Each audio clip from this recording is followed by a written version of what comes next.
दामियोन गर उनके। नाज़रीन, ये क्या चीज है और सोशल मीडिया पर इतनी वायरल क्यों हो रही है? हमारी इत्तलात के मुताबिक अब तक इस वीडियो पर तकरीबन 20 करोड़ से ज्यादा लोग वीडियोस बना चुके हैं। चलिए अब आपको इस ट्रेंड के बारे में बताते हैं। नाज़रीन, ये एक गाना है जो कि गाया गया है रोमानियन सिंगर की जानिब से। इस गाने की एक लाइन है जिसमें लड़की कहती है दामियोन गर, आगे से लड़का जवाब देता है उनके। बहुत से लोग उनके को समझ रहे हैं ओके, जबकि लड़का कह रहा है उनके।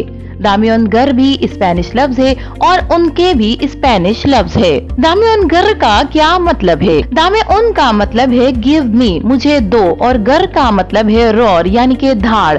अब इस पर ये ऐसा साइन किया जा रहा है नाखूनों का, यानी लड़की लड़के से कह रही है दामियोन गर, मुझे नाखून मारो, कोई गरज दिखाओ मुझे अपने अंदर। और आगे से लड़का कह रहा है उनके। उनके का मतलब है व्हाट, यानी कि क्या दूं। आगे से लड़की कहती है दामियोन गर, लड़का फिर कहता है मैं तुम्हें क्या दूं। लड़की दोबारा कहती है दामियोन गर, फिर लड़का कहता है क्या दूं, मैं तुम्हें क्या दूं। सामने से लड़की तीसरी बार फिर कहती है दामियोन गर, आगे से लड़का यही कहता है क्या दूं।